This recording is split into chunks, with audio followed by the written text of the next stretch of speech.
आहे आपण जे काही अध्ययन उपपत्ती नावाचा घटक पाहत आहेत मागच्या 3 दिवसापासून. मला माहिती आहे थोडंसं कालचा कार्यक्रम हा बोरिंग झालेला आहे. ॲक्च्युली उपपत्त्या आहेत, उपपत्त्या थोडेसे काही किचकट आहेत, काही अगदी सोप्या वाटतात. मग हे अध्ययन उपपत्त्या पाहत असताना आपण सुरुवातीपासून बघत असताना अध्ययन उपपत्त्याचे 3 प्रकार बघतोय, ज्यामध्ये सहचार्यवादी उपपत्तीमध्ये 3 उपपत्त्या जे महत्त्वाच्या होत्या त्या शिकल्या होत्या. एकूण 6 उपपत्त्या शिकल्या. त्यानंतर ज्ञानात्मक उपपत्त्या आपण या ठिकाणी अभ्यासाला सुरुवात केलेली आहे. त्यातल्या कालच्या लेक्चरमध्ये 2 उपपत्त्या पाहिलेल्या आहेत. ठीक आहे, कालच्या लेक्चरमध्ये आपण कालच्या 2 उपपत्त्या पाहिलेल्या आहेत. त्याच्यापेक्षा तुम्हीही सहन करू शकलं नसतं आणि मी पण शिकू शकलं नसतं. अशा या ठिकाणी ज्ञानात्मक उपपत्त्या होत्या. 2 उपपत्त्यामध्ये कुठल्या उपपत्त्यांचा आपण भाग पाहिला होता? हा आपला पुढचा घटक होता ज्ञानात्मक उपपत्ती. ज्ञान म्हणजे बुद्धीशी रिलेटेड आहे. ठीक आहे, संज्ञात्मक कन्सेप्ट असतात यामध्ये. मग सगळ्यात ज्या महत्त्वाच्या उपपत्त्या यामध्ये होत्या ते होत्या म्हणजे मर्मदृष्टी उपपत्ती, जी कोहलर आणि कोफका यांची होती. कोहलर आणि कोफका यांची मर्मदृष्टी उपपत्ती होती. समस्येची जाणीव होणे आणि त्याच्यावरती उपाय काढण्यासाठी मर्म समजणे, एखादी समस्या समजणे आणि त्यावरती उपाय शोधणे, ही जी उपपत्ती मांडली होती कोहलर आणि कोफका यांची ही उपपत्ती होती, जे परीक्षेच्या दृष्टीने अतिशय महत्त्वाची होती आपल्यासाठी. दुसरी उपपत्ती होती क्षेत्रीय उपपत्ती, कर्ट लेविन यांची. ठीक आहे, मग हेही उपपत्ती पाहिलं. क्षेत्रीय म्हणजे विद्यार्थ्याच्या वर्तनावरती जो काही आजूबाजूचा परिसर किंवा वातावरण आहे त्याचा कसा परिणाम घडतो, त्याच्या वर्तनावरती, त्याच्या अध्ययनावरती काय परिणाम पडतो, त्या बाबी आपण इथं पाहिल्या होत्या क्षेत्रीय उपपत्तीमध्ये कर्ट लेविन यांच्या. मग आजच्या उपपत्त्यामध्ये काय बघायचंय? एक अध्ययन अनुदेशन उपपत्ती आहे, डेव्हिड आसुबेल यांची. गॅग्नेनची उपपत्ती आहे. अध्ययन विषयक या ठिकाणी ज्ञानात्मक उपपत्ती आहे आणि टॉलमन यांची उपपत्ती. ह्या 4 उपपत्त्या आपल्याला बघायचे. तुम्ही सहन कराल का? हे 4 उपपत्त्या झाल्यापर्यंत थोडंसं पेशन्स धरा. अगदी शॉर्ट बट स्वीट मध्ये बघणार आहेत, कारण जे एक्झामला होतं त्याच्यावरती थोडंसं जास्त भर दिला. जे एक्झाम मध्ये कमी विचारले जातात त्याला थोडंसं आपण कमी भाग देऊयात. वेळ जास्त असता तर इन डिटेल्स मध्ये आपण पाहिलं असतं. थोडंसं वेळेची कमतरता असल्या कारणाने फक्त एक्झाम ओरिएंटेड कंटेंट बघू, अधिक बोर न करता. चला आपल्या टॉपिककडे आपण येत असताना आपल्याला ज्ञानात्मक उपपत्ती म्हणजे काय पाहिलं, समिष्टावादी पाहिलेलं आहे. त्यातलं मर्मदृष्टी उपपत्ती ही आपण पाहिलेली होती. ठीक आहे, मर्मदृष्टीमध्ये सुलतान नावाच्या बंदरावरती किंवा वानरावरती प्रयोग करून कोहलर आणि कोफका यांनी त्याच्यावरती प्रयोग केलेला होता. त्याच्यातून त्यांनी सांगितलं की समस्येचा उपाय या ठिकाणी निरीक्षणाद्वारे काढला जातो, हे त्यातून समजलं. क्षेत्रीय उपपत्ती कर्ट लेविन यांची पाहिलेली आहे. त्यानंतर आजच्या या लेक्चरमध्ये आपण अध्ययन अनुदेशन उपपत्ती. ऍक्च्युली आता या ठिकाणी आपल्या टॉपिकला, आपल्या लेक्चरला इथं सुरुवात होते. ठीक आहे, इथून या ठिकाणी लेक्चरला सुरुवात होते. आपलं ठरल्याप्रमाणे सुरुवातीचे 5 मिनिट आणि शेवटचे 5 मिनिट हे मी तुमच्यासाठी राखीव ठेवतो. मधले या ठिकाणी 50 मिनिट तुम्ही माझ्यासाठी राखीव ठेवायचं. लेट झाला याचा अर्थ लवकर जाणार आहे असं नाहीये. थोडंसं 5-10 मिनिट मी एक्स्ट्रा घेईल, अर्धा तास पण मी एक्स्ट्रा घ्यायला तयार आहे, पण तसा विषय इंटरेस्टिंग असायला पाहिजे. ठीक आहे, बोर करून या ठिकाणी ते काही उपयोगाचं नाहीये. यासाठी आपण या ठिकाणी मागचं ब्रीफिंग थोडंसं घेतलं. एकूण आपल्याला अध्ययनाच्या उपपत्त्या 15 प्रकारच्या बघायचेत आणि जास्त मार्क देणारा विषय आहे ना 3-4 मार्क, मग याला थोडंसं वेळ पण दिलं पाहिजेत, समजून पण घेतलं पाहिजेत. थोडंसं आपण सायलेंटली या टॉपिककडे आपण बघतोय. ठीक आहे, 6 उपपत्त्या आपण पाहिल्या होत्या. कालच्या लेक्चरमध्ये ज्ञानात्मक मधल्या 2 पाहिल्या. आजच्या या लेक्चरमध्ये पुढची उपपत्ती आपण बघणार आहेत अध्ययन अनुदेशन उपपत्ती. यातला अनुदेशन म्हणजे काय किंवा अनुदेशनचा अर्थ काय होतो तुम्ही थोडंसं मला सांगा. अनुदेशन म्हणजे काय, अध्ययन अनुदेशन म्हणजे काय, अनुदेशनचा अर्थ काय होतो? बघा, कुठलीही उपपत्ती ज्यावेळेस किंवा कुठलीही घटना किंवा कुठलाही अभ्यास ज्यावेळेस तुम्ही फोडून करताय किंवा शब्दाची ज्यावेळेस तुम्ही फोड करताय तर बऱ्यापैकी त्या ठिकाणी तुमच्या ज्ञानाला पण चालना भेटत असते. अनुदेशनचा अर्थ काय होतो? अनुदेशनचा अर्थ काय होतो? उपदेश देणे, दिशा दाखवणे असं होऊ शकतं का? अध्ययनासाठी उपदेश करणे, अनुदेशन देणे. ठीक आहे, दिशा दाखवण्याचं काम करायचंय. या ठिकाणी ही अध्ययन अनुदेशनाची उपपत्ती आपल्याला पाहायचं. Way of, very good. Way of काय होतं त्याचा अर्थ? दिशा दाखवणे, मार्गदर्शन करणे. उपदेश करणे, या पद्धतीचं या ठिकाणी अर्थ काढू शकतो. चला आपल्या टॉपिककडे आपण येऊयात. अध्ययन, अनुदेशन, उपपत्ती कुणाची आहे? एक्झामच्या ओरिएंटेड पॉइंट तेवढेसे महत्वाचे ठेवायचे. कुणाचे आहे हे विचारलं तर काय लक्षात येईल आपल्याला? डेव्हिड ऑसुबेल, डॉक्टर डेव्हिड ऑसुबेल यांची ही उपपत्ती आहे. अध्ययन, अनुदेशन, उपपत्ती. अध्ययन करण्यासाठी अनुदेश देणे, उपदेश देणे, मार्गदर्शन करणे, अशी ही उपपत्ती कुणाची आहे? डेव्हिड ऑसुबेल यांची आहे. मग ही उपपत्ती कुठल्या उपपत्तीच्या प्रकारात समावेश होते? ज्ञानात्मक उपपत्तीमध्ये समावेश होतो याचा. मग या थेरीज मध्ये त्यांनी नेमकं काय सांगितले ते बघा. विशिष्ट प्रकारच्या ज्ञानाचे संपादन हे शालेय जीवनाचे ध्येय असते.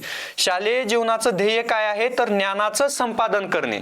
ऍक्च्युली ही ज्ञानात्मक उपपत्ती आहे, तर इथं बुद्धिमत्ता, ज्ञान अशा बाबीमध्ये इथं भर दिलेलं आहे. ठीक आहे. ज्यावेळेस आपण साहचर्य उपपत्ती बघायचं त्यावेळेस उद्दीपक आणि प्रेरणा किंवा उद्दीपक आणि प्रतिसाद या दोन बॉन्ड मार्फत या ठिकाणी ती क्रिया चालायची साहचर्यामध्ये. ज्यावेळेस आपण ज्ञानात्मक उपपत्ती पाहतोय तर इथं कुठंतरी बुद्धीचा, ज्ञानाचा संबंध येत असतो. आता शालेय जीवनाचं काय महत्वाचं उद्दिष्ट असतो की ज्ञानाचं संपादन करणे, ज्ञान हस्तगत करणे, हा आपलं शालेय जीवनाचं उद्दिष्ट किंवा ध्येय म्हणू शकतो आपण. मग आता इथं काय सांगितलेलं आहे त्यांनी? शिकणे सर्वात प्रभावी आणि स्थायिक केव्हा होते? जेव्हा नवीन ज्ञान आधीच्या ज्ञानासोबत या ठिकाणी समाविष्ट होईल, जोडलं जाईल तेव्हा. नवीन ज्ञान आधीच्या विद्यमान ज्ञानाच्या चौकटीमध्ये जर समाविष्ट केलं तर त्या ठिकाणी ते शिक्षण या ठिकाणी सगळ्यात प्रभावी होतं. काय म्हणलंय? जुन्या ज्ञानासोबत नाही का, जुन्या ज्ञानासोबत या ठिकाणी नवीन ज्ञान पण जोडलं गेलं म्हणजे त्या ठिकाणी ते शिक्षण अतिप्रभावी ठरतं. आता ह्याचं उदाहरण मी पुढं सांगत जाणार आहे, तरी सुद्धा एक एक्झाम्पल म्हणून सांगतो की ज्यावेळेस आपण विद्यार्थ्याला गणित शिकवतो किंवा विज्ञान शिकवतो किंवा इतिहास शिकवतो, मग जेव्हा आपण कुठलाही एखादा नवीन विषय शिकवत असतो किंवा एखादा नवीन घटक शिकवत असतो, डायरेक्ट त्या ठिकाणी घटकाला सुरुवात करण्या अगोदर आपण काय करतो की त्याचं पूर्वज्ञान काय आहे, त्याचं जुनं ज्ञान काय आहे ते आपण तपासून बघतो. आता उदाहरणासाठी आपण जर पहिलीला बघितलं तर संख्याज्ञान आहे. संख्याज्ञान आहे, 1-2 अंकांची बेरीज करायला लावतो आपण. जर खूपच चांगले पुढचे विद्यार्थी असतील तर तोपर्यंत त्यांना संख्याचं ज्ञान देत असतो. 10 पर्यंतच्या संख्या ओळखा, 99 पर्यंतच्या संख्याची ओळख, त्याच्या पुढच्या संख्या, मागच्या संख्या, अशी गणित येतात. ज्यावेळेस दुसरीला जातो त्यावेळेस त्या संख्याची बेरीज कशी करायची, ते बेरीज कशी करायची. मग हातच्याची बेरीज शिकवतो आपण, 4 अंकी संख्यांची बेरीज शिकवतो.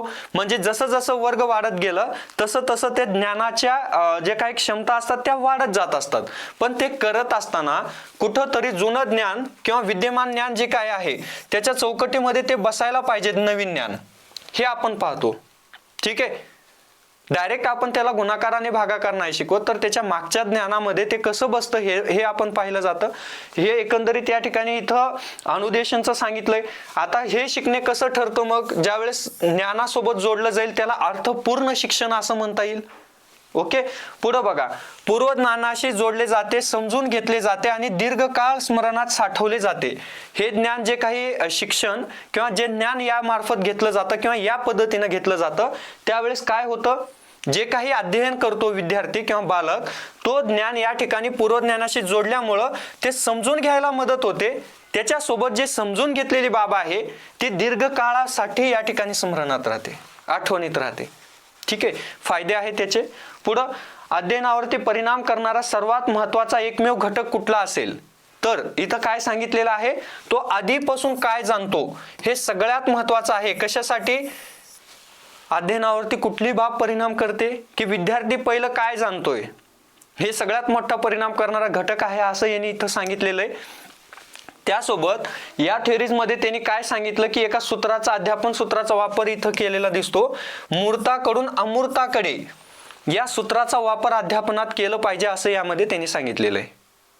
अध्ययन, अनुदेशन उपपत्तीमध्ये त्यांनी काय सजेशन केलेलं आहे की या ठिकाणी विद्यार्थ्यांना ज्या मूर्त बाबी आहेत, ज्याची जाणीव आहे, ज्या पंच ज्ञानेंद्रियाला जाणवू शकतात, अशा बाबींचं जे माहीत नाही किंवा ज्याची जाणीव होत नाही अशा अमूर्त बाबीकडे या ठिकाणी त्यांना घेऊन जायचंय. ओके. मूर्ताकडून अमूर्त बाबीकडे. आता मूर्त बाबी आपल्याला डोळ्याला दिसतात, त्या ठिकाणी जिभेने चव घेऊ शकतो, नाकाने वास घेऊ शकतो, कानाने ऐकू शकतो, त्वचेने स्पर्श करू शकतो आपण. अशा बाबी या मूर्त झाल्या. अमूर्त बाबी म्हणजे कशा असतात? जिथं प्रेम आहे, वात्सल्य आहे, भावना आहे, विश्वास आहे, हे शब्द हे अमूर्त आहेत. ह्या अमूर्त बाबी आहेत. जसं आपण देव देव म्हणलं की अमूर्त आहे, त्या ठिकाणी दिसणार नाहीये, त्या ठिकाणी त्याचं जाणीव या ठिकाणी आपण या ठिकाणी त्याला प्रत्यक्ष पाहू शकत नाही, ऐकू शकत नाहीयेत, ही अमूर्त बाब होते. म्हणजे काय सांगायचंय की विद्यार्थ्याला ज्यावेळेस ज्ञान देत असतो, मूर्त बाबी ज्या माहिती असू शकतात, ज्याची जाणीव होऊ शकते, अशा बाबीकडून जाणीव न होणाऱ्या बाबीकडे घेऊन जायचं. ठीक आहे, मूर्ताकडून अमूर्ताकडे त्या ठिकाणी घेऊन जायचंय. आता ज्यावेळेस आपण अध्यापनाची प्रक्रिया हा घटक तेव्हा शिकणार आहेत, त्यावेळेस अध्यापनाची सूत्रे नावाचा एक आपल्याला स्पेशल घटक असणार आहे. मग अध्यापन करत असताना कुठल्या सूत्रांचा वापर करायचा, वेगवेगळे 10-12 सूत्रांचा आपण त्या ठिकाणी अभ्यास करणार आहेत डिटेल्समध्ये. फक्त इथं काय लक्षात ठेवायचंय की ज्यावेळेस अध्ययन अनुदेशन उपपत्तीमध्ये आसुबेल यांनी कुठल्या सूत्राचा वापर करायला सांगितलेला आहे, तर मूर्ताकडून अमूर्ताकडे जाणे या सूत्राचा वापर करण्यासाठी सांगितलंय. एवढी बाब इथं फक्त लक्षात ठेवायची. क्लिअर? आता थोडंसं पुढे चालूयात आपण. आता त्यांनी काय सांगितलं, अध्ययनाचे आसुबेल यांनी अनुपदेशाचे प्रकार किती सांगितले? 2 प्रकारचे अनुपदेश सांगितलेले आहेत, अनुदेशन सांगितलेत. पहिलं म्हणजे संदर्भात्मक. काय म्हणलंय? संदर्भात्मक म्हणजे काय? संदर्भात्मक म्हणजे काय? डेरिव्हेटिव्ह म्हणजे काय? नवीन माहिती ही आधीच्या संकल्पनेच्या विस्तारासारखी असते. संदर्भ, कुठंतरी संदर्भ घेतला म्हणतो ना, नवीन माहिती काय करतात? आधीच्या संकल्पनेच्या विस्तारासारखी असते, त्याला संदर्भ आधारित म्हणलेलं आहे. आणि दुसरं म्हणजे सुसंगत. सुसंगत म्हणजे काय?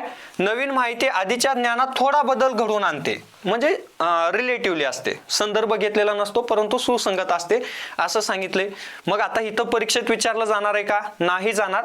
फक्त 1 मिनिटाचं काम होतं, सांगणं गरजेचं होतं की आसुबेल यांनी 2 प्रकारचे अनुपदेश केलेले होते.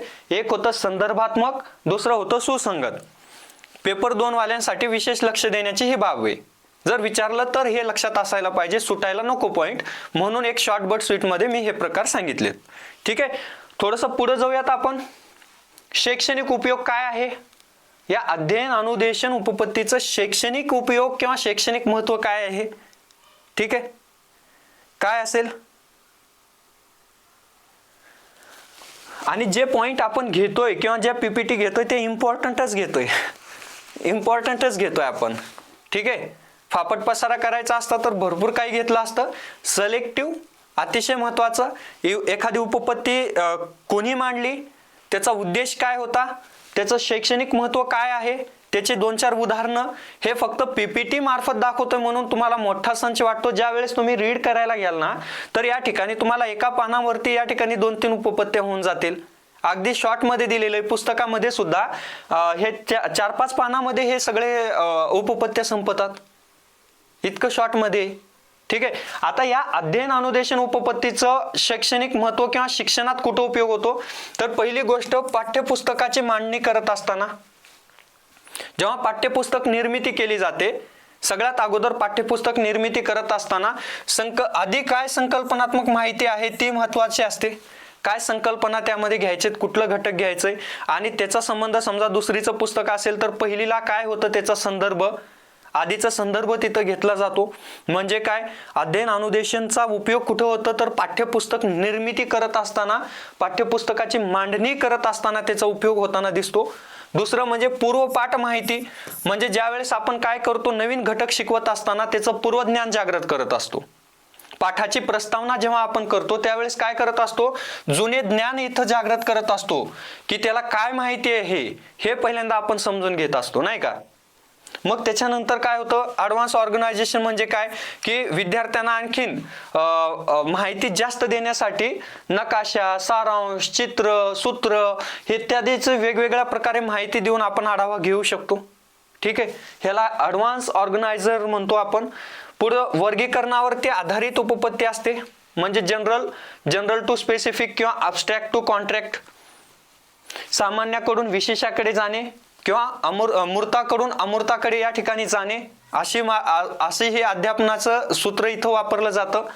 पुढं स्मरण सुलभता वाढवते, म्हणजे काय, माहितीची संरचना ठराविक चौकटीत दिल्यास लक्षात राहते, एकदम व्यवस्थित राहते. जे जेव्हा आपण मागचं ज्ञान वगैरे रिकॉल करतो किंवा नवीन ज्ञानासोबत जोडलं जातं तर दिलेली माहिती हे जास्त काळासाठी लक्षात राहते. ठीक आहे, बाकी काय ह्याच्यामध्ये विशेष नाहीये. इन डिटेल्समध्ये त्याच्यामध्ये काही विचारलं जाण्याचा भाग नाहीये. ठीक आहे, फक्त काय लक्षात ठेवायचं आहे आपल्याला, अध्ययन अनुदेशन डेव्हिड असुबेल यांची आहे. ती एक ज्ञानात्मक उपपत्ती आहे. त्याच्यामध्ये त्यांनी काय महत्वाचं सांगितलं अध्ययन अनुदेशनामध्ये, की जेव्हा नवीन ज्ञान शिकवत असतो तर त्याला कुठंतरी जुन्या ज्ञानाशी जोडलं पाहिजे. हे याच्यामध्ये एवढं महत्वाचे पॉइंट आहेत. ठीक आहे, चला पुढची उपपत्ती काय आहे, अध्ययन विषयक ज्ञानात्मक उपपत्ती. हा, ते मागच्या उपपत्तीपेक्षा ही उपपत्ती थोडीशी इम्पॉर्टंट आहे. का बरं, हे ज्ञानात्मक उपपत्तीशी रिलेटेड आहे, पण एक नाव आहे अध्ययन विषयक ही ज्ञानात्मक उपपत्ती आहे. कोण आहे एक नाव ह्याच्यासाठी महत्वाचं आहे, हे आहेत जेरोम ब्रुनरची ही उपपत्ती आहे अध्ययन विषयक ज्ञानात्मक उपपत्ती.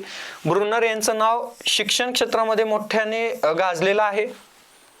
शिक्षणामध्ये महत्वाची कामगिरी त्यांची आहे. एक अध्ययन विषयक ज्ञानात्मक उपपत्ती कुणाची असेल तर जेरोम ब्रुनर यांची ही उपपत्ती आहे. हा पहिला पॉइंट लक्षात ठेवा. दुसरी बाब, जेव्हा नवीन माहिती प्राप्त करताना आधीच्या माहितीत सुधारणा करायची, जोडायचं नाही तर आधीच्या माहितीमध्ये अपडेशन सुधारणा करून भर घालणे. म्हणजे काय, पूर्वीच्या ज्ञानाचं सुधारित रूप इथं सांगितलेलं आहे. अगोदर जरी विद्यार्थ्यांनी शिकला असेल तर त्याचा हा सुधारित रूप असणार आहे. आता ज्ञानाचं रूपांतर, ऍक्च्युअली ह्यांची ज्ञानात्मक उपपत्ती आहे, तर ज्ञान कसं निर्माण होतो किंवा ज्ञानाची निर्मिती कशी होती ह्याच्यामध्ये यांनी सांगितलेली आहे माहिती, की कुठलंही ज्ञान किंवा ज्ञानाचं रूपांतरण कसं होत असतं. जुन्या माहितीमधला जर एखादी जुनी माहिती असेल, त्या जुन्या माहितीतला अनावश्यक भाग वगळायचा, जे महत्वाचा नाही तो भाग गाळायचा आहे. नवीन माहितीमध्ये आवश्यक भाग आहे तो ऍड करायचा आहे, म्हणजे समाविष्ट करायचं आहे. ज्ञानाची निर्मिती किंवा ज्ञानाचं रूपांतरण कसं होतं, जे अनावश्यक माहिती आहे ती कमी करायची, जी महत्वाची माहिती आहे नवीन भागामध्ये ती तेवढी ऍड करायची. म्हणजे सगळा कचरा आपल्या डोक्यामध्ये साठवून ठेवायचा नाही किंवा ज्ञानाचे सगळ्या बाबी इथं ठेवायचे नाहीयेत. जे महत्वाचं आहे अनावश्यक भाग टाकून द्यायचा जुन्या माहितीतला, आणि नवीन माहितीमध्ये जे आवश्यक आहे तो तेवढा भाग त्या ठिकाणी साठवून ठेवायचा. ह्याला आपण ज्ञानाचं रूपांतरण असं म्हणतो. ठीक आहे, ज्ञान रूपांतरण होतं असं म्हटलेलं आहे. मग आता इथं काय म्हणलंय, ज्ञानाची पर्याप्तता किंवा समर्पकता म्हणजे काय, ज्ञानाची पर्याप्तता किंवा समर्पकता म्हणजे काय, नवीन माहिती काम करण्यासाठी पुरेशी आहे का. जे नवीन ज्ञान किंवा नवीन माहिती ज्यावेळेस विद्यार्थी किंवा शिक्षक ज्यावेळेस नवीन माहिती शिकत असतात, तेव्हा जे काही नवीन माहिती आहे ती एखादं काम करण्यासाठी किंवा एखादं ध्येय गाठण्यासाठी ती पुरेशी आहे का, हे ज्यावेळेस तपासलं जातं त्याला काय म्हणतो आपण, ज्ञानाची पर्याप्तता आहे का, ज्ञान समर्पक आहे का, तेवढं सफिशियंट आहे का, आपण म्हणतो ना पुरेसं आहे का, हे इथं पाहिलं जातं. ठीक आहे, पुढं अध्ययन करण्यापूर्वी आवश्यक अनुभव देऊन योग्य वातावरण तयार करायला पाहिजेत. हे एक यांच्या ह्याच्यामधलं महत्वाचा एक उद्दिष्ट म्हणू शकतो आपण. यांच्या उपपत्तीमध्ये त्यांनी काय सांगितलेलं आहे, की अध्ययन करण्यापूर्वी जेव्हा अध्ययन शिकवत असतो विद्यार्थ्यांना किंवा अध्ययन करत असताना एक अनुभव, विद्यार्थ्याला जे काही आवश्यक अनुभव असतात ते आवश्यक अनुभव तिथं दिले पाहिजेत. त्याच्यासाठी काय करायचं, एक वर्गाचं एक योग्य असं वातावरण निर्माण केलं पाहिजे, योग्य परिस्थिती त्या ठिकाणी निर्माण केली पाहिजे, असं यांचं इथं म्हणणं होतं. ज्ञान निर्मितीसाठी अनुभव आणि योग्य वातावरण निर्मिती करायला पाहिजेत. ठीक आहे, ओके. चला आता आपल्याला काय बघायचं, याच्यामध्ये काय महत्वाचं पॉईंट होतं, ज्ञानात्मक उपपत्ती जेरोम ब्रुनर यांची आहे. यांनी काय म्हणलंय, जुन्या माहितीतला अनावश्यक भाग गाळायचा, नवीन माहितीतला आवश्यक तेवढा भाग घ्यायचा, म्हणजे ज्ञान रूपांतरण झालं. मग दुसरी बाब म्हणजे नवीन अध्ययन जेव्हा घडत असतं त्यावेळेस त्याला अनुभव द्यायचंय आणि एक वातावरण निर्माण करायचं. ठीक आहे, एवढं आपल्याला ह्याच्यामध्ये सुरुवातीला समजून घ्यायचं. आणखीन थोडंसं पुढे जाऊयात. ज्ञानाचं त्यांनी जे काही ज्ञानात्मक उपपत्ती मांडली त्याच्यामध्ये आणखीन काही महत्वाच्या बाबी सांगितल्या होत्या, जसं की ज्ञानाचं कृतीत आणि वर्तनात रूपांतरण झालं पाहिजे. जे काही विद्यार्थी ज्ञान घेतो त्याचं प्रत्यक्ष कृतीमध्ये आणि त्याच्यासोबत त्याच्या वर्तनामध्ये त्याचं रूपांतरण झालं पाहिजे.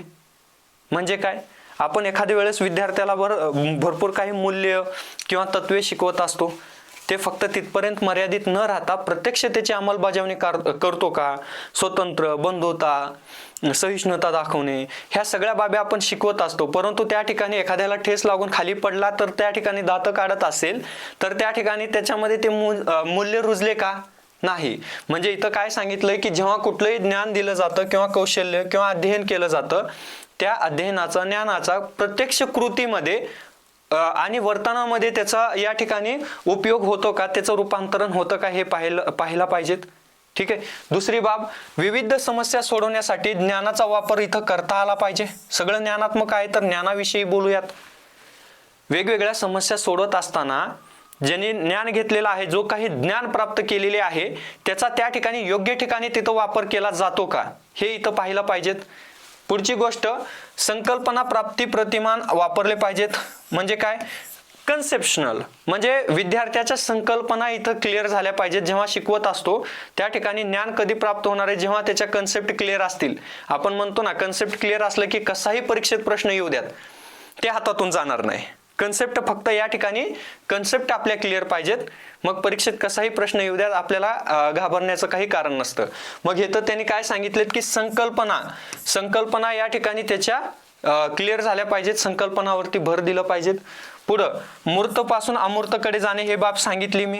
मूर्ताकडून अमूर्ताकडे जाणे, या सूत्रांचा वापर इथं करायला पाहिजेत. मग अध्ययन सक्रिय, संरचित आणि अर्थपूर्ण अनुभव आहे. अध्ययन काय आहे, एक संरचित आहे, सक्रिय आहे, संरचित आहे आणि अर्थपूर्ण अनुभव आहे, हे इथं सांगितलेलं आहे, महत्वाचं. ठीक आहे. पुढं काय, एक महत्वाचं वाक्य इथं सांगितलेलं आहे, जे ह्यांच्या उपपत्तीतलं एक अतिशय महत्वाचं पॉइंट समजू शकतो आपण, की बालक लहान असताना क्रियात्मक, त्याच्यानंतर प्रतिकात्मक आणि शेवटी भाषिक स्वरूपात शिकतो. कुठलाही लहान बालक किंवा ज्ञान ग्रहण करत असताना 3 स्टेप मधून जातो. सुरुवातीला काय असतं, क्रियात्मक म्हणजे क्रिया, ऍक्टिव्हिटी बेस्ड असतं. त्याच्यानंतर प्रतिमात्मक असतो, म्हणजे प्रतिमेच्या मार्फत शिकत असतो. आणि तिसरी प्रक्रिया असते भाषिक, त्यानंतरच्या सर्वात शेवटची स्टेप भाषिक स्वरूपामध्ये शिकत असतो. मग आता ह्या ज्या काही जेरोम ब्रुनरनी जे सांगितलेल्या 3 आहेत संकल्पना शिकण्याच्या, त्यांनी 3 पातळी सांगितलेल्या आहेत. ठीक आहे. शिकण्याच्या ज्ञानात्मक उपपत्तीमध्ये 3 पातळी सांगितलेत. पहिली प्रक्रिया काय होती त्याची, क्रियात्मक, म्हणजे या ठिकाणी ऍक्टिव्ह, इनॅक्टिव्ह या ठिकाणी सांगितलेलं आहे. शारीरिक कृतीतून शिकणे. सुरुवातीला बालक कसं शिकत असतो, तर शारीरिक कृतीच्या मार्फत शिकत असतो. ठीक आहे. शारीरिक कृतीच्या मार्फत शिकत असतो. जसं सायकल शिकणे, ते सायकल शिकायचं तर मग कशाच्या मार्फत शिकेल, प्रत्यक्ष चालवूनच शिकणार आहे. त्या ठिकाणी पुस्तकात वाचून किंवा बघून त्या ठिकाणी शिकणार नाही. तर एखादी कृती शिकायची असेल त्याला प्रत्यक्ष कृतीतून त्या ठिकाणी शिकतं, ह्याला आपण क्रियात्मक म्हणतो. दुसरं म्हणजे प्रतिमात्मक, आयकॉनिक, म्हणजे कशा मार्फत शिकतं. मग दुसरी स्टेज क्रियात्मक झालं. प्रतिमात्मक काय आहे, प्रतिमा, चित्रे, आकृत्या ह्याच्या मार्फत या ठिकाणी शिकत असतो. प्रतिमा, चित्रे, आकृत्यांच्या मार्फत शिकतो. उदाहरणार्थ, नकाशा पाहून भारताची ओळख होणे. नकाशा बघितलं की भारताची ओळख होणे, हे कशाच्या मार्फत, प्रत्यक्ष भारतभर फिरून येऊन शिकतंय का, नाही. तर या ठिकाणी नकाशा बघतो आणि भारत कुठं आहे किंवा महाराष्ट्र कुठं आहे, आपला जिल्हा कुठं आहे, तालुका किंवा गाव कुठं आहे, हे कशावरून शोधतं, तर त्या ठिकाणी नकाशा पाहून. त्याला आपण म्हणू शकतो या ठिकाणी प्रतिमा किंवा चित्र, आकृतीच्या मार्फत त्या ठिकाणी शिकत असतं. ही ह्याच्या पुढची स्टेज आहे. हे सगळ्यात पूर्व प्राथमिक स्टेजमध्ये होतं. त्याच्यानंतरच्या स्टेजमध्ये प्रतिमा मार्फत शिकत असतात. आणि सर्वात शेवटी म्हणजे या ठिकाणी जेव्हा मॅच्युअर्ड होतात किंवा मुलं या ठिकाणी थोडंसं परिपक्व झाल्यानंतर एक स्वरूप येतं, ते म्हणजे भाषिक. म्हणजे काय, फक्त भाषेच्या माध्यमातून शिकतात. आता तुम्ही म्हणाल या ठिकाणी की ग्रॅज्युएशनला गेल्यानंतर जर तुम्हाला त्या ठिकाणी शिक्षक नाचून गाऊन जर शिकवत असेल, ते योग्य वाटणार आहे का तिथं क्रियात्मक, ते योग्य पण वाटणार नाही, ते बालिशपणाचं लक्षण वाटेल, है की नाही. मग त्याच्यानंतर किंवा प्रतिमा वगैरे दाखवलं जात नाही. ज्यावेळेस ग्रॅज्युएशनला वगैरे तिथं व्याख्यान पद्धतीचा जास्त वापर केला जातो. म्हणजे काय केलं जातं, फक्त भाषिक स्वरूपामध्ये तिथं शिकवलं जातं आणि त्यांना ते भाषेच्या माध्यमातून लक्षात येतं. त्यांना तिथं ड्रामा करायची काही गरज नाही, कुत्र मांजर गोळ करायची. ठीक आहे. इथं काय आहे, फक्त आता तुम्ही शिकताय, तुम्हाला भाषेची गरज आहे, तुम्हाला भाषा समजते की मी काय सांगतोय, ते तुम्हाला हे लगे अंडरस्टँड होतं. मी काहीतरी कुठल्या तरी साहित्य आणून तुम्हाला शिकवणं अपेक्षित नाहीये इथं. ते कुठं कामी येतं, मग पहिली दुसरीचे तिसरीचे मुलं जे असतात, पहिली दुसरीचे, साहित्याचा जास्त भर असतो, क्रिया करून दाखवावं लागतं. नाच रे मोरा म्हणलं की नाचून दाखवावं लागतं थोडंसं, मग त्या ठिकाणी क्रियेच्या मार्फत त्यांना त्या ठिकाणी शिकत असतात. दुसरं असतं प्रतिमा किंवा चित्र वगैरे दाखवणं, शैक्षणिक साधनं आपण घेऊन येतो त्या घटकाशी रिलेटेड, त्याला प्रतिमात्मक म्हणतो. आणि तिसरी स्टेज येते भाषिक, म्हणजे त्या ठिकाणी विद्यार्थी परिपक्व झालं तर भाषेच्या मार्फत शिकत असतात. त्यामध्ये भारत एक लोकशाही देश आहे हे जर वाक्य सांगितलं तरी विद्यार्थी त्या ठिकाणी समजू शकतात की भारतामध्ये लोकशाही प्रधानता आहे म्हणून. ठीक आहे, म्हणजे यामध्ये जेरोम ब्रुनरने 3 प्रकारे या ठिकाणी शिक्षण घडत असतं असं सांगितलं, क्रियात्मक, प्रतिमात्मक आणि भाषिक स्वरूपामध्ये. हे जर आपल्याला ज्ञानात्मक उपपत्तीमध्ये कुठला महत्वाचा भाग असेल तर हा एक पॉइंट आपल्याला लक्षात ठेवावा लागेल परीक्षेच्या दृष्टिकोनातून. ठीक आहे, आता नेक्स्ट आणखीन काय म्हणलेलं आहे, ब्रुनरचं शिक्षणात काय योगदान आहे हे आपल्याला समजून घेणं गरजेचं आहे. साहेब मोठे आहेत, शिक्षणात चांगलं मोठं खासं योगदान दिलेले आहेत, कुठल्या बाबी त्यांनी महत्वाचे सांगितलेत, म्हणजे ज्ञानात्मक उपपत्तीच्या बाहेर या. आता इथंच त्यांनी शिक्षणात काय योगदान दिलं हे समजून घेणं गरजेचं आहे. पहिली गोष्ट, ब्रुनरने शिक्षणासाठी एक पद्धत त्यांनी सांगितली होती, त्याला म्हणतात शोध आधारित शिक्षण किंवा डिस्कव्हरी लर्निंग. डिस्कव्हरी लर्निंग ही कन्सेप्ट किंवा शोध आधारित शिक्षण ही कन्सेप्ट त्यांनी या ठिकाणी शिक्षणामध्ये मांडली.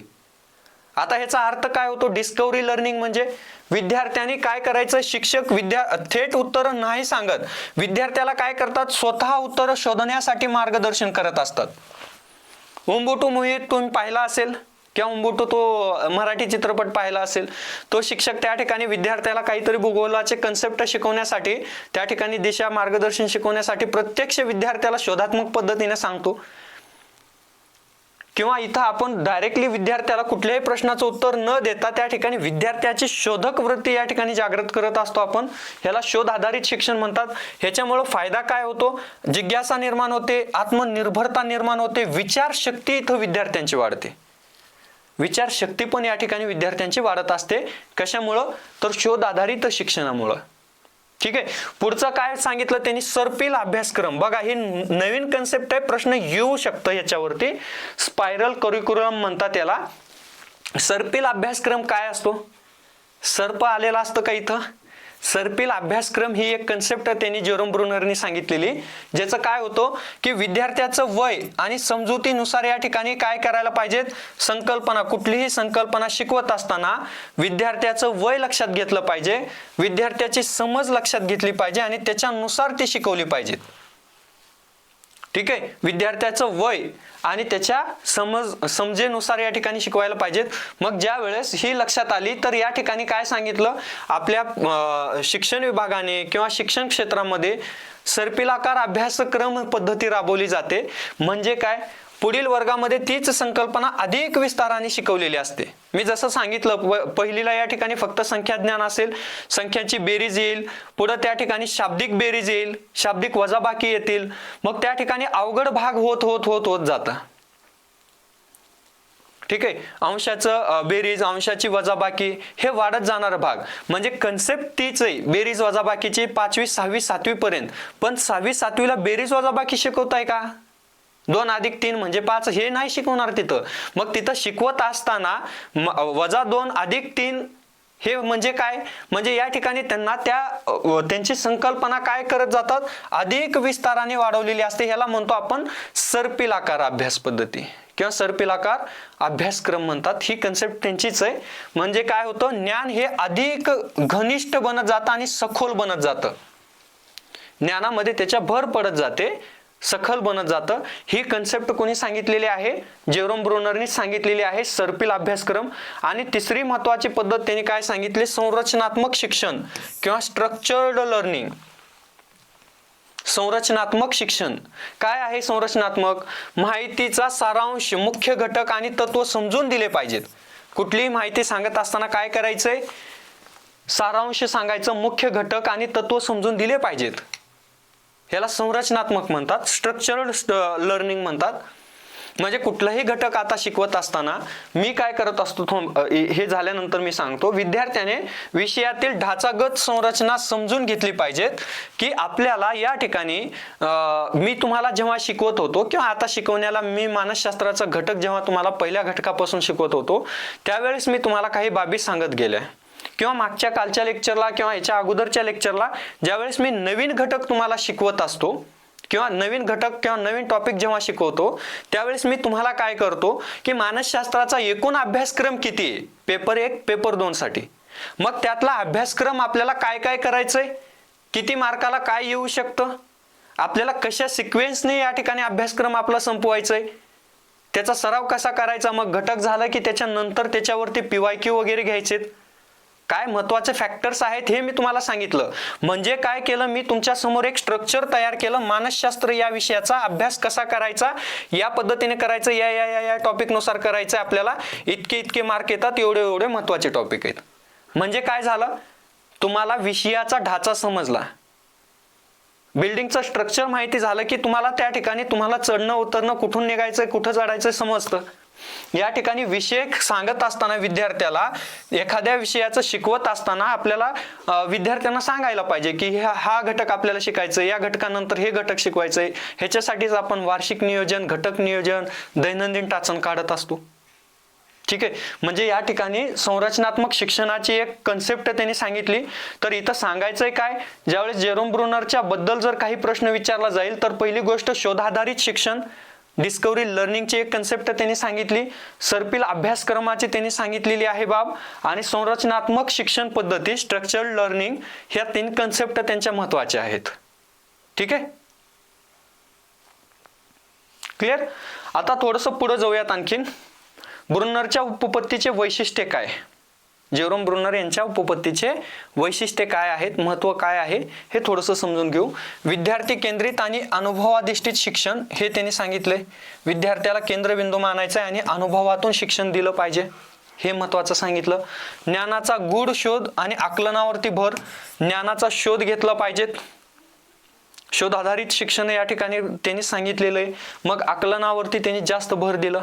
वाचन आणि आकलनामध्ये तोच फरक आहे, वाचन करणारे फक्त वाचतात, आकलन करणारे त्याच्या मागचा अर्थ समजून घेतात, त्याला आपण आकलन म्हणतो, हे की नाही. एखादा उतारा दिला, उतारा वाचणारे तर सगळेच असतात, पण उतार्याच्या खालचं ज्या वेळेस म्हटलं जाईल की ह्या उतार्याला योग्य शीर्षक द्या किंवा उतार्याचा मतितार्थ काय आहे, त्यावेळेस ज्याला आकलन झालेलं आहे तो त्याच्यावरती उत्तर काढू शकतं. ओके, फक्त वाचणारे वाचून काढतील, वाचनात आणि आकलनात फरक आहे. मग विचारशक्ती, तर्कशक्ती, विश्लेषण यांचा या ठिकाणी विकास होतो असं त्यांनी सांगितलं. त्यांच्या लर्निंगमुळं या ठिकाणी ज्ञान आधारित शिक्षणामुळं विचारशक्ती, तर्कशक्ती, विश्लेषण क्षमता यांचा विकास होतो. पुढची बाब, मूलभूत संकल्पना, रचना, चौकट तयार करायला पाहिजे, ह्याच्यावरती भर दिला, स्ट्रक्चर लर्निंग. पुढचं बाब, शिक्षकाची भूमिका ही कशी असायला पाहिजेत, मार्गदर्शक आणि मदतनीसाची असायला पाहिजे.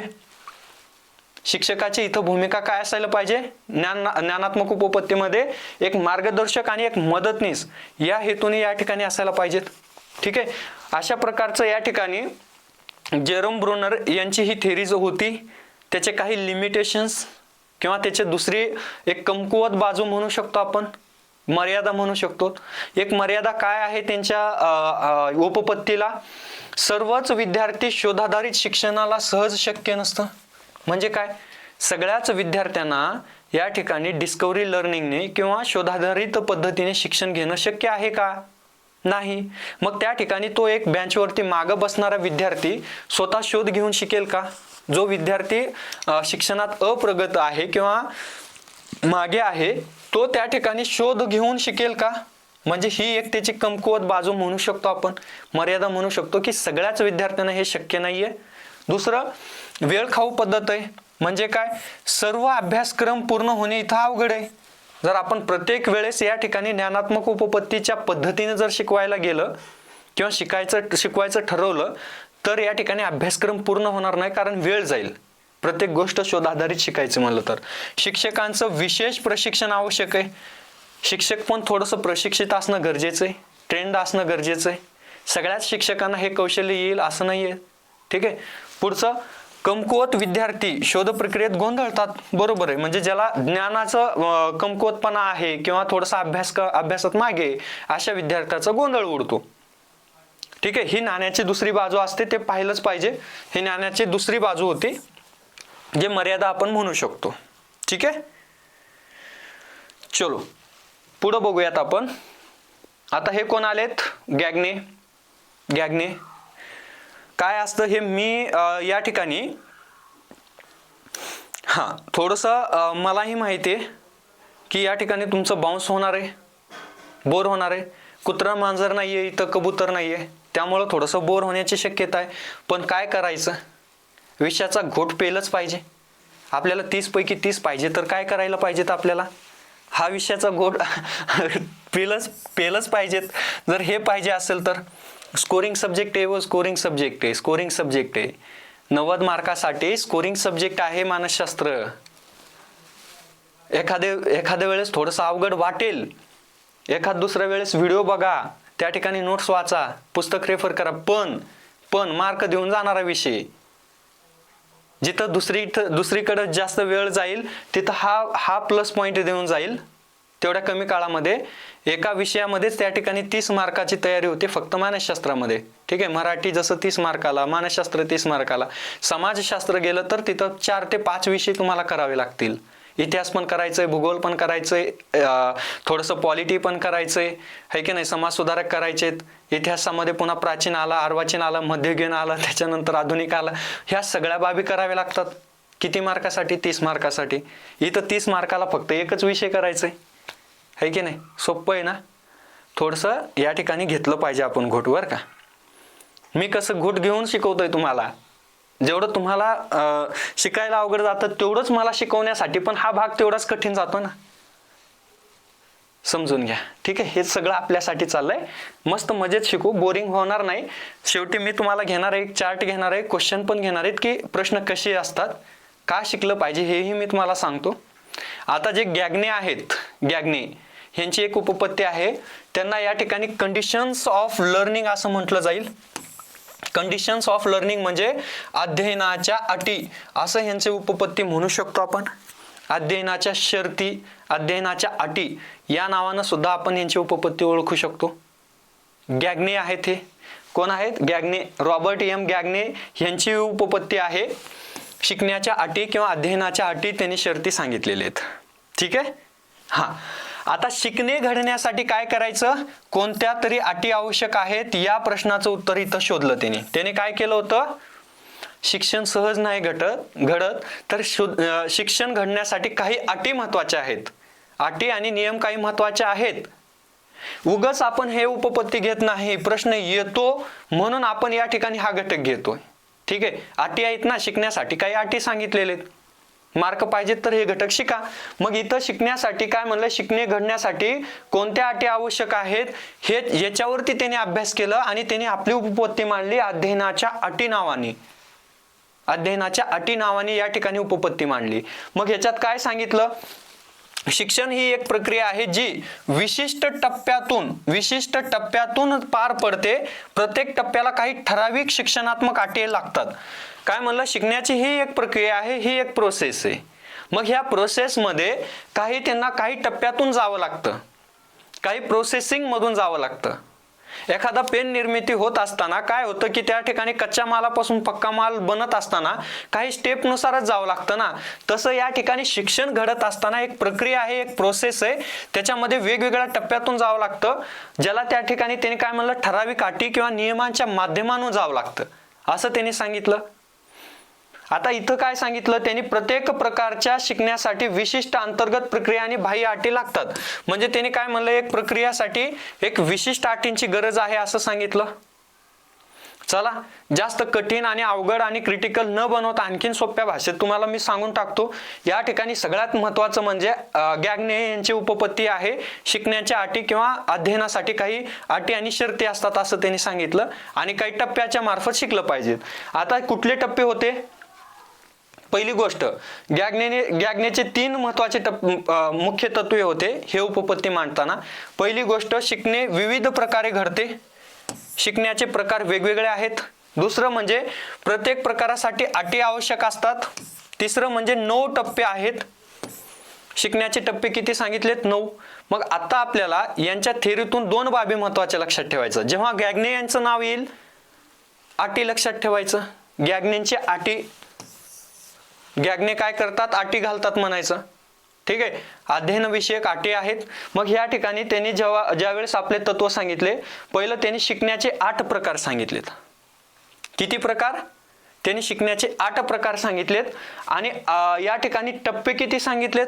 9 टप्पे सांगितलेत.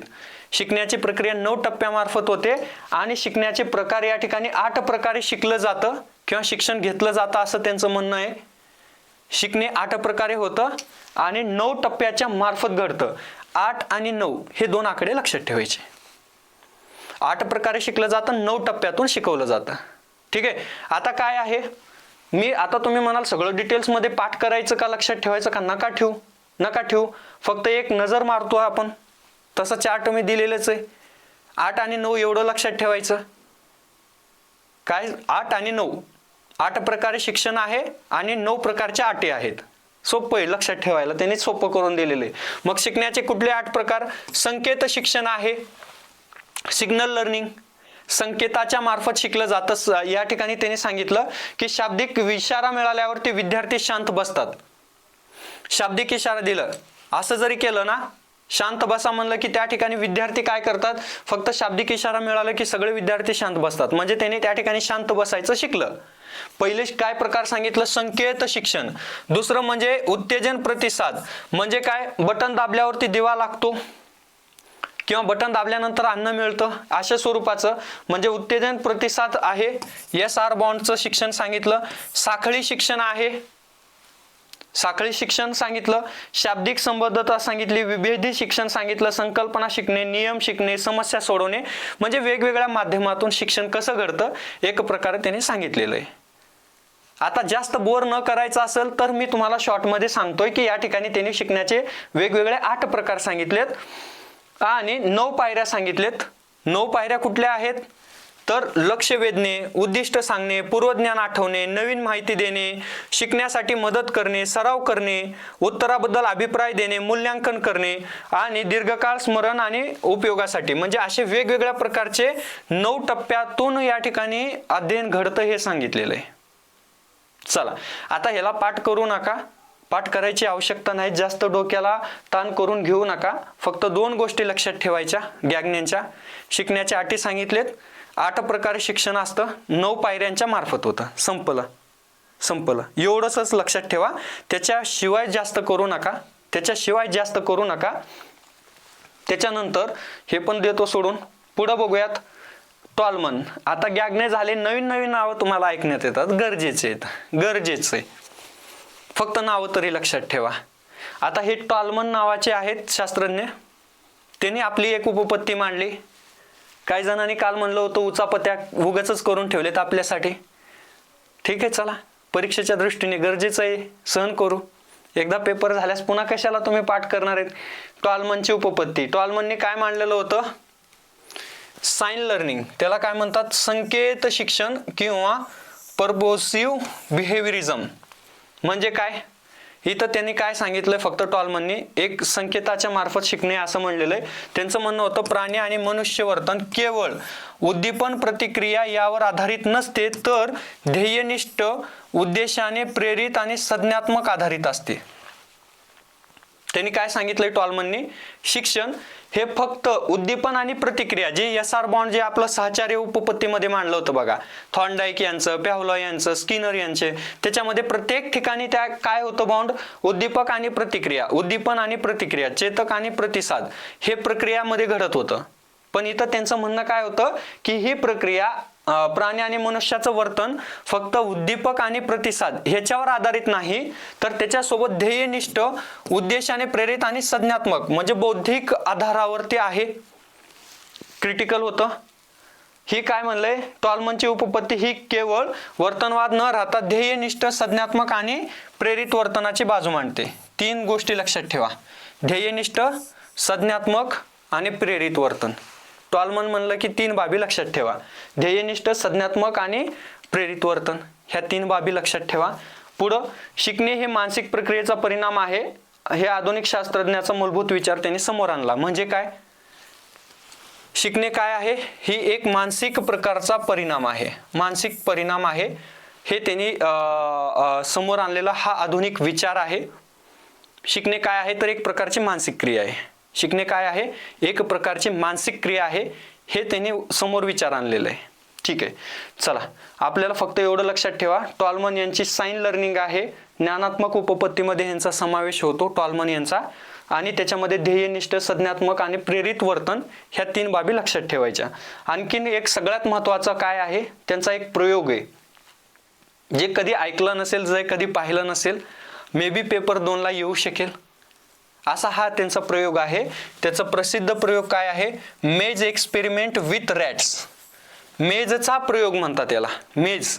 ऍक्च्युली हा जो खेळ आहे ना, भूलभुलैयाचा खेळ, त्याला आपण भूलभुलैया म्हणतो नाही का, असा हा एक प्रयोग होता. इथं थोडंसं तुम्हाला इंटरेस्ट येईल. प्रयोग म्हणलं, चित्र म्हणलं की थोडंसं इंटरेस्ट वाढतो ऑब्वियसली. इतिहास भूगोल सारखा विषय नाही, तर मानसशास्त्र आहे, थोडंसं क्रिटिकल जातो आपल्याला, हे की नाही समजायला. चला, तर टॉलमननी जर असं विचारलं की टॉलमनचा कुठला प्रसिद्ध प्रयोग आहे, तर त्यांचा मेजचा प्रयोग आहे. उंदराला त्यांनी काय केलं की अशा प्रकारचा एक मेज होता किंवा भूलभुलैया बनवलं त्यांनी, आणि एका बाजूला इथं काय केलं होतं, फूड म्हणजे अन्न इथं ठेवलं होतं, आणि इथून त्याला सुरुवात केली. 2-3 उंदरं सोडले त्यांनी आणि अन्न एका बाजूला ठेवलं. मग काय झालं की प्रत्येक उंदीर काय करायला लागलं, शोधात्मक अन्नाच्या शोधामध्ये चालायला लागलं. मग काय झालं, ज्या उंदरांना सगळ्यात अगोदर अन्न सापडलं, त्यांना एक मार्ग सापडला अन्न शोधायचा. म्हणजे त्याला अन्न सापडण्यासाठी त्यांना एक आपला मार्ग त्याने शोधला, की पहिल्यांदा सुरुवातीला शोधत गेलं, पहिल्यांदा अन्न प्राप्त झालं तर त्यांना एक मार्ग सापडला की इथं अन्न आपल्याला सापडतं. मग त्यांच्यासाठी ते अन्न शोधणे सोपं गेलं. मग जिथं उंदीर हा विसरलेला होता मार्ग, म्हणजे जो या ठिकाणी मार्ग शोधण्यामध्ये मागे आहे, याला थोडासा वेळ लागेल. याला काय झालं, अन्न शोधायला थोडासा वेळ लागेल, अन्न शोधण्यासाठी थोडासा यालाही वेळ लागेल. मागून जाऊन त्या ठिकाणी त्याला अन्न भेटेल, पण मागून जरी गेला तरी त्या ठिकाणी तो सुद्धा एक मार्ग आपला शोधतोय. थोडंसं उशीर होतो, परंतु तोही मार्ग शोधतो, असं त्याचा अर्थ त्यांनी सांगितलेलं आहे. मग ओव्हरऑल थिअरीतून मला काय सांगायचंय, म्हणजे त्यांना काय सांगायचं या ठिकाणी टॉलमनना, की एक बाब त्यांना सांगायचंय की कुठलंही शिक्षण घडत असताना किंवा कुठलं अध्ययन घडत असताना काही संकेत निर्माण केले जातात किंवा दिशा ठरवली जाते, अध्ययनाची मार्ग ठरवले जातात. त्याला त्यांनी त्या ठिकाणी त्यांच्या नावातच त्या ठिकाणी त्यांनी मेन्शन केलं होतं की साइन लर्निंग, संकेत शिक्षण, साइन लर्निंग. मग आता ह्या साइन लर्निंगचं आणखीन काय महत्व आहे? पहिली गोष्ट, त्यांचा प्रयोग काय होता? हा प्रयोग कसा होता? उंदरांना एका चक्रव्यूहामध्ये, मेजमध्ये त्याने अडकून ठेवलं होतं. काही उंदरांना खाद्य मिळाले, काहींना मिळाले नाही. अन्न मिळालेल्या उंदरांना जलद शिकलं, म्हणजे त्या ठिकाणी कसा मार्ग शोधायचा त्यांनी शिकलं, आणि ज्यांना अन्न नाही मिळालं त्यांनी मार्ग शोधून काढला. जेव्हा त्याला गरज भासली, म्हणजे भूक लागली, त्यांनी आपापला मार्ग शोधला. मग यांच्या या प्रयोगाच्या अंती काय निष्कर्ष निघाला सर्वात शेवटी? तर या ठिकाणी संज्ञात्मक नकाशा त्यांच्या माइंडमध्ये तयार झाला. म्हणजे काय? कॉग्निटिव्ह मॅप्स तयार झाला, की आपल्याला अन्न इथं भेटतं, असं गेल्यानंतर आपल्याला या ठिकाणी फिरून गेला आणि इथं जाऊन आपल्याला अन्न भेटायला लागले, हे त्यांना लक्षात आलं. म्हणजे त्याच्यामध्ये त्यांच्या माइंडमध्ये एक कॉग्निटिव्ह मॅप्स तयार झाला. मी ह्याचं सांगणार आहे, याचा उपयोग कुठं का होईल हेही सांगतोय मी. त्याच्यानंतर काय झालं, एक संज्ञात्मक नकाशा तयार झाला. दुसरं म्हणजे शिकणे केवळ SR साखळीवरती, म्हणजे उद्दीपक आणि प्रतिसाद याच्यावरती मर्यादित न राहता ती एक मानसिक प्रक्रिया घडली, की मला भूक लागलेली आहे तर त्याचा शोध घेत या ठिकाणी एक मानसिक प्रक्रिया बनलेली आहे, असंही सांगितलं. आता ह्याचा यामध्ये काय वैशिष्ट्य होतं? पहिली गोष्ट या ठिकाणी,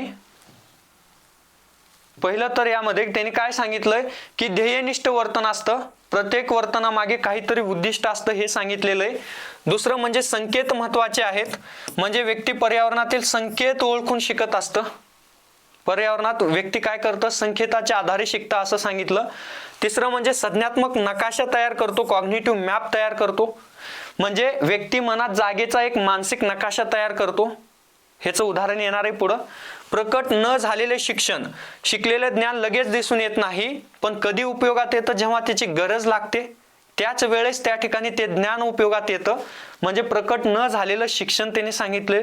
पुढं म्हणजे संवेदना अधिक संज्ञान आणि उद्दिष्ट हे त्रिकूट वर्तन घडवतं असं सांगितलंय की संवेदनेच्या मार्फत, संज्ञान झाल्यानंतर आणि उद्दिष्ट ह्या तिघामार्फत या ठिकाणी वर्तन घडतं असं त्यांनी सांगितलं. आता ह्या संकेताचा अर्थ काय होतो, साइन लर्निंगचा उपयोग काय होतो, एक उदाहरण म्हणून सांगतो की या ठिकाणी नवीन विद्यार्थी ज्यावेळेस आपल्या शाळेत येतात किंवा शाळेत दाखल होतात, मग त्या ठिकाणी त्यांचा वर्ग कुठं आहे ते कशावरून शोधतात. त्या ठिकाणी त्या वर्गाच्या बाहेर पाट्या लावलेल्या असतात. त्या ठिकाणी पहिल्या मजल्यावरती आपला वर्ग आहे का दुसऱ्या मजल्यावरती आहे किंवा तिसऱ्या मजल्यावर आहे, हे कसं शोधत जातात की वर्ग 7वा वर भरतं, 5वीचा वर्ग हा माझाच आहे. म्हणजे त्या ठिकाणी त्यांचं एक कॉग्निटिव्ह मॅप तयार होतं, एक संज्ञात्मक त्यांच्या मनामध्ये चित्र निर्माण होतं की मला घरापासून जायचंय, माझी शाळा इथं आहे, शाळेमध्ये 3ऱ्या मजल्यावरती माझं 2ऱ्या क्रमांकाची खोली हा माझा वर्ग आहे. म्हणजे हा विद्यार्थ्यांमध्ये संकेत अध्ययन झालेलं आहे, एक मॅप, माइंड मॅप तयार झालेलं आहे त्यांच्यामध्ये. ठीक आहे. आता इथं काय सांगितलेलं आहे, उदाहरण, एखाद्या विद्यार्थ्याने जर शाळेत नवीन वर्ग शोधताना मग तो शोधणार कसा नवीन वर्ग, फलक आहे का, पाट्या आहेत का, इमारतीचा रंग कसा आहे, जिन्याची दिशा कशी आहे, यावरून तो योग्य वर्गापर्यंत पोहोचतो. एक संकेत त्याला भेटलेलं, एक मॅप त्याच्या मनामध्ये नकाशा तयार झालेला आहे, त्याच्या मार्फत शिकलं त्यांनी. ज्याने आधी पाहिलेल्या संकेतावरून कॉग्नेटिव्ह मॅप तयार झालेला असतो, याला त्यांनी साइन लर्निंग असं सांगितलेलं आहे. संकेताच्या मार्फत शिकतं असं म्हणलेलं आहे. आम्ही 11वीला असताना कॉलेजला पहिल्यांदाच गावाकडून कॉलेजमध्ये गेलं. कॉलेज भलं मोठं होतं जिल्ह्याच्या ठिकाणी, समजत नव्हतं की या ठिकाणी कॉमर्स साईट कुठे आहे. कॉलेज इतकं मोठं, 2 दिवस वर्गच सापडला नव्हता आम्हाला, अशी गोंधळलेली अवस्था. या ठिकाणी संकेत होऊ शकतं आमच्यामध्ये, हे साइन लर्निंग झालेलं नव्हतं त्यावेळेस. एवढं मोठं कॉलेज, कुठं आर्ट, कुठं कॉमर्स, कुठं सायन्स, त्यामध्ये कॉमर्स आहे तर मग इंग्रजी मिडियमचं सायन्सचं, मराठी मिडियमचं इंग्रजी माध्यमाचं कॉमर्स वेगवेगळं, मग प्रत्येक तास वेगळे व्हायचे. इंग्रजीचं क्लाससाठी इथं जा, मराठीसाठी इथं जा, अकाउंटन्सीसाठी इथं जा. म्हणजे यामध्ये एक लक्षात येतं इथं की हे साइन लर्निंग असते, म्हणजे इथं संकेताच्या मार्फत शिकत असतात असं सांगितलेलं. ठीक आहे, असे काही बाबी असतात. चलो, फायनली एका स्टेजवरती आपण येऊन पोहोचलेत, जे तुमच्यासाठी इतकं पेशन्स धरून ज्यांनी आतापर्यंत स्टेबल आहेत किंवा स्थिर आहेत, तुमच्या स्थिरतेला माझं सलाम, तुमच्या जिद्दीला माझं सलाम आहे की तुम्ही शेवटपर्यंत लेक्चरच्या इथपर्यंत तुम्ही अटेंड केलेत. कारण बरेच जण जीव तोडतात मध्येच, एवढं शक्य नाही सहन करून घेणे या उपपत्त्यांना. चला, शेवटी गोड करायचं आपल्याला. जरी तुम्ही पूर्ण लेक्चर नाही ऐकलं असेल, कुणी आत्ता जॉईन झाले असतील, तुमच्यासाठी एक जाता जाता जे ओव्हरऑल मला सांगायचंय, पहिल्या दिवशी हा चार्ट द्यायला काय झालं होतं असं तुम्ही म्हणताल, कालच सांगायचं नाही, एवढ्या चार्टमध्येच तुम्ही सगळा विषय संपवायचा होता, तर नाही करता येत. मग त्याला त्या ठिकाणी कुठल्याही यशाला शॉर्टकट नसतो, जवळचा मार्ग शोधायचा नाही. सगळ्यांना क्लिअर होऊ द्यात. शेवटी मी तुमच्यासाठी एक सोयीस्कर मार्ग तयारच करतो. जेव्हा सगळ्या उपपत्त्या होत असतात त्यावेळेस मी एक माइंड मॅप तुमच्यासाठी घेऊन येतो, एक शॉर्ट नोट्स तुमच्यासाठी घेऊन येतो. आता या ठिकाणी हे सगळ्या 6 उपपत्त्या आहेत, या सगळ्या 6 उपपत्त्या आहेत. या सगळ्या 6 उपपत्त्यांना आपण काय म्हणतो, ज्ञानात्मक उपपत्ती. काय म्हणतो आपण, ज्ञानात्मक उपपत्ती. या 6 उपपत्त्या ज्ञानात्मक आहेत. कालपासून तुम्ही सहन करत आलेत, आता एक 5 मिनिट फक्त शांतपणे सहन करा. ठीक आहे, आता फक्त शांतपणे या ठिकाणी 5 मिनिट सहन करा. जरी कालपासून खूप बोर झाला असेल, पण आता या ठिकाणी शेवट गोड करूयात. जसं या ठिकाणी सहचारी उपपत्तीचे 6 प्रकार आपण बघितले होते शॉर्टमध्ये एका टेबलमध्ये, ते पण मी सांगतो. हे पहिलं समजून घेऊ, हे ताजं आहे.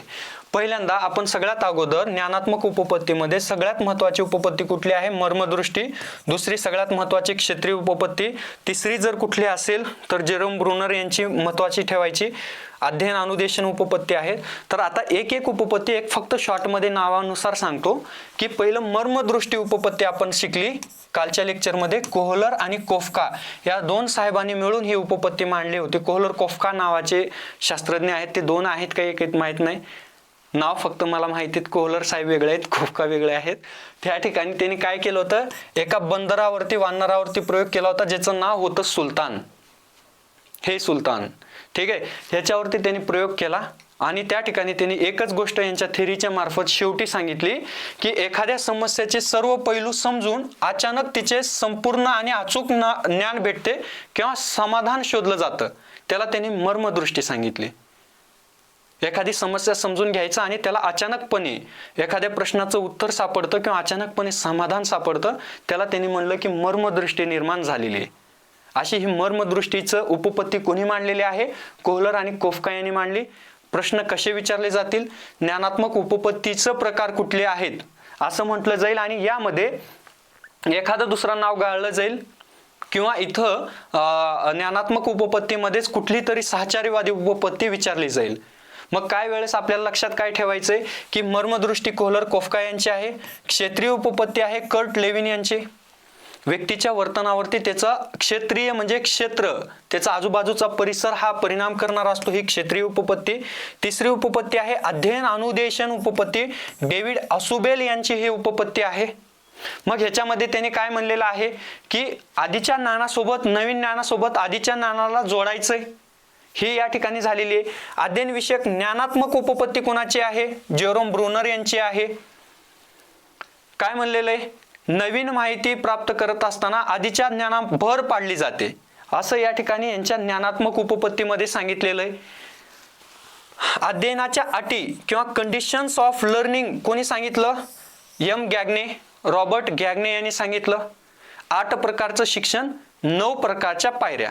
8 आणि 9चा नियम लक्षात ठेवायचा, 89 म्हणलं तरी चालेल, 8 9, ठीक आहे. ह्या 8 आणि 9 हे दोन गोष्टी लक्षात ठेवा, शिकण्यासाठी अटी असतात हे सांगितलं कोणी, गॅग्नेनी. तिसरं संकेत शिक्षण किंवा पर्पजिव्ह शिक्षण कोणाचं आहे, टॉलमन यांचा आहे. टॉलमननी कशावरती प्रयोग केला, मेज एक्सपिरियन्स विथ रॅट, म्हणजे मेजचा प्रयोग. जर कोणाला इंग्लिश मध्ये लक्षात येत नसेल तर सरळ असेल ह्या मेजचा प्रयोग उंदरावरचा, ठीक आहे. चक्रव्यूहामध्ये उंदीर फसवले होते याच्यावरचा प्रयोग आहे. मग ज्यावेळेस आपण हे पाहणार आहेत ज्ञानात्मक उपपत्ती, फक्त 2 प्रयोग ज्ञानात्मक मध्ये झालेले आहेत. पहिलं म्हणजे मर्मदृष्टी उपपत्ती सुलतान नावाच्या बंदरवर, आणि तिसरं म्हणजे दुसरी म्हणजे टॉलमननी मांडलेली मेजची उपपत्ती. या ठिकाणी 2च प्रयोग यांच्यामध्ये आहेत, बाकी सगळ्या थेअरीज आहेत. मग आता भाग काय आहे, महत्वाचा भाग करायचा. महत्वाचा भाग फक्त या ठिकाणी ह्या जोड्या लावा जो आहे, एकच मिनिट हा क्लिअर करतो, किचकट होतो खूप जास्त. तुम्हाला हा जो टेबल आहे, हा वाला टेबल तुम्हाला महत्वाचा आहे परीक्षेच्या दृष्टिकोनातून. हा फक्त टेबल एवढा इम्पॉर्टंट करायचा, हा टेबल एवढा इम्पॉर्टंट करायचा. हे 2 नावं तरी तुम्ही करू शकता, हे 2 नावं तर तुम्हाला करावंच लागेल, ठीक आहे. हा इथं शेक्सर वाचवायला येणार नाहीयेत, इथं तुम्हाला तो भाग करावाच लागेल. Clear clear. हा आता बऱ्याच जणांचं इथं म्हणणं होतं थोडंसं, 1 मिनिट आता, की इतकी मेहनत घेतच आहे तर एका मिनिटामध्ये बऱ्याच जणांचे क्वेश्चन येत होते, प्रश्न येत होते की या टॉपिकवरचे तुम्ही प्रश्न घेणार नाहीत का. येस, ऑब्वियस घेणार आहेत, ऑब्वियस घेणार आहे, काळजी नका करू. ही माझी जबाबदारी आहे की 30 पैकी 30 मार्क तुम्हाला कशी मिळतील. मेहनत तुम्ही करायचं, मार्ग मी दाखवणार, योग्य मार्ग दाखवणार, चुकीचं नाही, ठीक आहे. आता ह्याच्यामध्ये सगळ्यात अगोदर कालचंही मला रिवाइज करणं गरजेचं आहे 1 मिनिटामध्ये. का, हे मला पाठ नाही म्हणून मी रिवाइज नाही करत, हे तुम्हाला महत्वाचं आहे म्हणून मी थोडंसं रिव्हिजन करतोय तुमचं, ठीक आहे. हे माझ्यासाठी नाही तर हे तुमच्यासाठी म्हणून रिव्हिजन करतोय, कारण तुम्हाला पाठांतराची गरज भासू नये, ठीक आहे. काय होती कालची, सहचारीवादी उपपत्ती, प्रयत्न प्रमाद थॉर्नडाईक यांची. कोणावरती प्रयोग, कुत्रा मांजर माश्यावरती प्रयोग केलेले, कोंबड्यावरती प्रयोग केलं.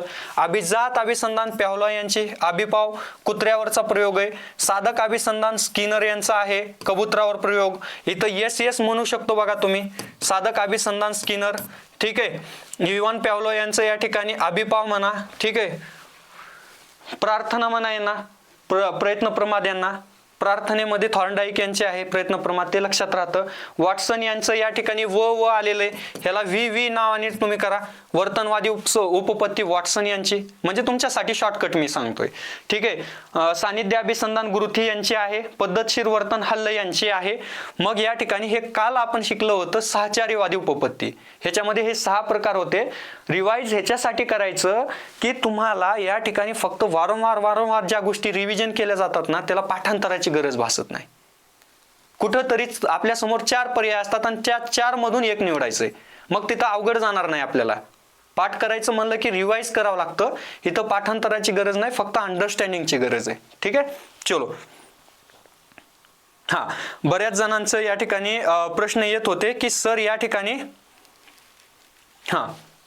की पुस्तकाबद्दल मी थोडंसं बोलतो मित्रांनो, की या ठिकाणी मानसशास्त्राचं पुस्तक तुम्हाला घ्यायचं असेल तर 3 पर्याय सांगतो.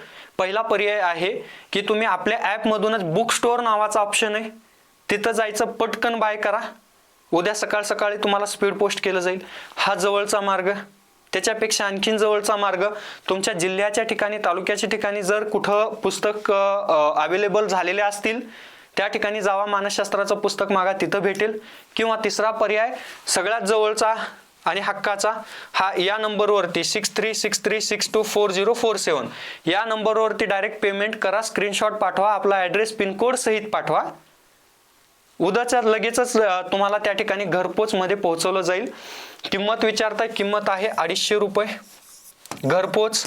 दुकानात गेलं तरी 250 रुपये, घरापर्यंत पोहोचायचंय तरी 250 रुपयेच आहे. ठीक आहे, चला. हा झाला माझा थोडासा ॲडव्हर्टाइजमेंटचा भाग, गरजेचं आहे. काय होतं की ज्ञान दिल्याने वाढत असतं. एवढं मोठं पुस्तक मी तयार केलंय, सगळं तुमच्यासाठी केलंय. कुणी ह्याच्या वाचून राहता कामा नाही. घराघरात हा पुस्तक असायला पाहिजे, है की नाही? चांगला आहे. काल नांदेडच्या एका सरांचा फोन आला होता, सर मस्त आहे, सगळ्यांना इथं डिस्ट्रीब्यूट करा, सगळ्यांना जास्त ॲडव्हर्टाइजमेंट वगैरे करा. ठीक आहे, खूप छान आहे, सगळ्यांना फायदा करून द्या. चलो, आता दुसरी गोष्ट, बरेच जण म्हणतात की सर आपल्या या थिअरीज वरती तुम्ही प्रश्न घेणार नाहीत का? घेणार आहेत. एक लेक्चर आपला शनिवारचा होईल, ज्याच्यामध्ये आता ॲक्च्युली आज मला यूट्यूबला सांगितले होते सरांनी, बट पॉसिबल नाही होत. खूप जास्त एक्झॉस्टन होतं माझं, त्यामुळं हे पॉसिबल नाही होणार. तर शनिवारी आपण सगळ्या, आता उद्या एक आणखीन उपपत्ती राहिलेली शिकायचं, आधुनिक उपपत्ती. त्याच्यामध्ये 3च उपपत्त्या आहेत.